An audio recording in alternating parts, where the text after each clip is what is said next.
Om Leon, dia bukan laki-laki yang baik. Apa aku anak adopsi? Campaign besar. Apakah ini murni keputusan bisnis? Atau ada maksud lain? Dalam sebuah drama, baik film apalagi sinetron, kehadiran tokoh antagonis memang ya terasa penting untuk menghidupkan cerita.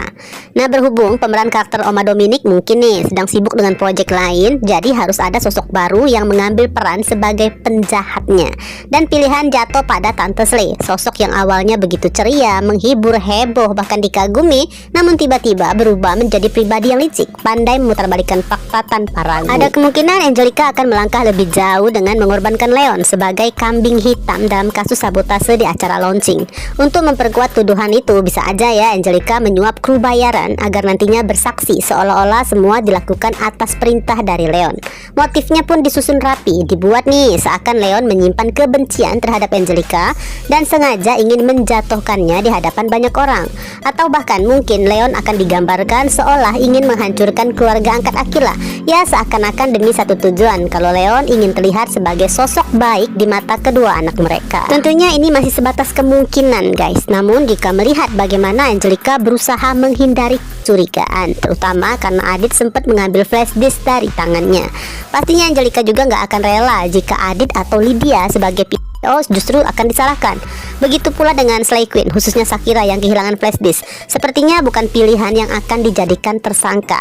Nah, dari semua kemungkinan hanya Leon yang terlihat paling pas skenario licik tersebut. Bisa jadi ya dibalik semuanya tersimpan kemarahan Angelica terhadap Leon selama ini karena telah menyerahkan Aquila sewaktu bayi pada keluarga Mayang. Entahlah. Yang jelas jika Angelica benar-benar sekejam itu, maka hampir pasti dong Lydia nggak akan pernah memaafkannya. Namun sepertinya Angelica udah menyerah guys untuk merebut hati Lydia karena luka masa lalu yang ditinggalkan sejak kecil terlalu dalam untuk dihapus. Sekarang ini target Angelica gimana pun caranya harus memastikan Adit dan Aquila enggak membencinya dan mereka kalau bisa ya memaklumi keputusan Angelica di masa silam. Namun nih, dibalik semua kebohongan yang dibangun dengan begitu rapinya, satu pertanyaan yang cukup bikin penasaran. Kira-kira apa jawaban Angelica tentang status kelahiran Adit?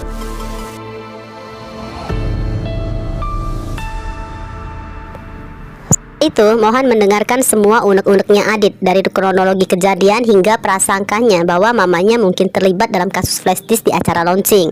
Namun mohon menyikapinya dengan penuh kebijaksanaan karena nggak ingin kemarahan membuat Adit melupakan rasa hormatnya pada orang tua. Saya ungkap nih rasa penasarannya tentang status kelahirannya karena usianya hampir sebaya dengan Aquila. Mau berikan satu sederhana, baiknya Adit nemuin, tanyakan langsung.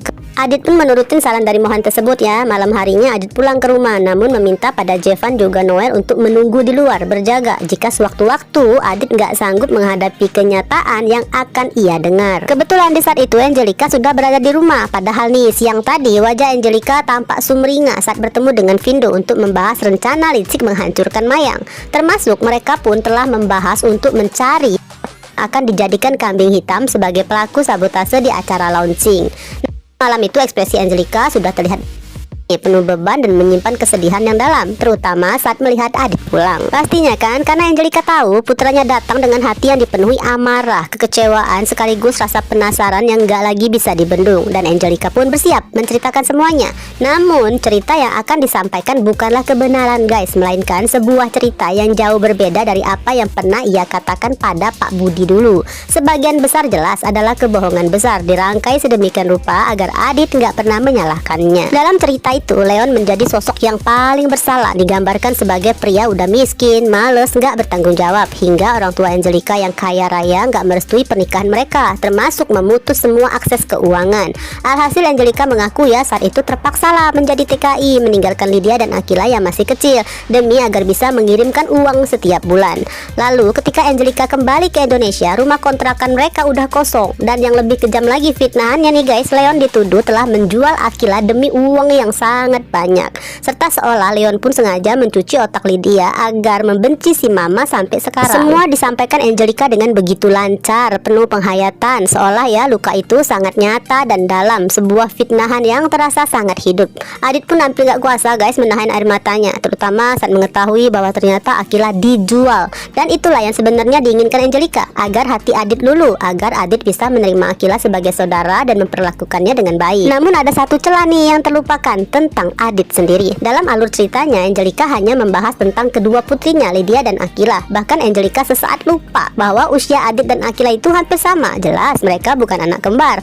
Nah, pertanyaan dari Adit pun menjadi tak terelakkan. Apakah dirinya yang diadopsi? Di titik ini, Angelica tersadar ia belum menyiapkan jawaban. Namun dengan kelicikannya, ada kemungkinan besar ya Angelica akan kembali merangkai cerita untuk menutupi kebenaran fakta bahwa dulunya Adit sewaktu bayi pernah ditelantarkan di rumah sakit oleh orang tua kandungnya.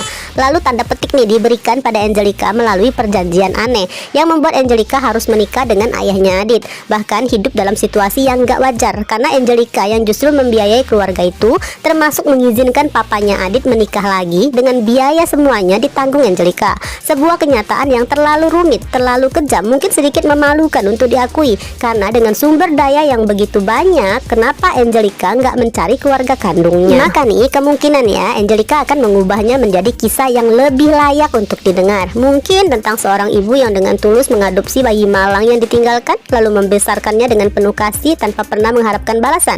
Karena pada akhirnya guys, satu hal yang paling ditakutkan oleh Angelica adalah kehilangan Adit, karena Angelica memang sangat menyayanginya. Entahlah ya karangan seperti apa yang akan Angelica ucapkan. Yang pasti baik fakta atau kebohongan tetap akan menghancurkan perasaan Adit. Dan di saat yang sama Angelica berharap suatu hari nanti Akila bisa memaafkannya karena memutuskannya pergi meninggalkan anak-anaknya, meskipun harus dengan cara mengorbankan Leon dan menenggelamkan kebenaran kalau bisa untuk selamanya. Aku kangen kamu yang ketawa. Belakangan ini alur cerita memang semakin terfokus ke permantanan Fata dan Akila ya guys, yang diharapkan hampir sebagian besar dari penonton setia. Konflik shock mental ini akan menjadi jalan untuk mereka bisa balikan. Selain itu, kesulitan yang dihadapi Michael dan Mayang pun mulai jadi tambahan konflik yang cukup bikin penasaran karena nantinya berkaitan dengan Casarius. Namun sebab akibat akar masalah telah mengarah pada kelicikan Angelica dan Vindo yang menjadi pusat kejahatan. Bahkan Harry yang selama ini ratusan episode dikenal sebagai sosok pahlawan yang tadinya selalu dielu-elukan, dalam waktu singkat berubah menjadi karakter yang cukup dibenci. Cintanya kini terkesan seperti obsesi ya, seolah lebih mengutamakan kecemburuannya daripada peduli kondisi mental Akila. Bahkan mungkin akan dipersiapkan alur yang lebih kejam lagi, seolah semua kebaikan Harry selama ini hanya sekedar topeng untuk kepentingan sendiri. Sebaliknya untuk Mohan, Raisa, dan Zara, justru mereka sedang berada di zona yang lebih aman karena dipandang sebagai sosok yang paling pengertian. Misalnya Raisa sama sekali nggak menunjukkan kecemburuan, meskipun Mohan masih begitu peduli pada Akila. Karena memang seperti itulah Mohan, selalu hadir untuk teman-temannya yang sedang berada dalam konflik, seperti yang pernah terjadi pada Vicky dulu.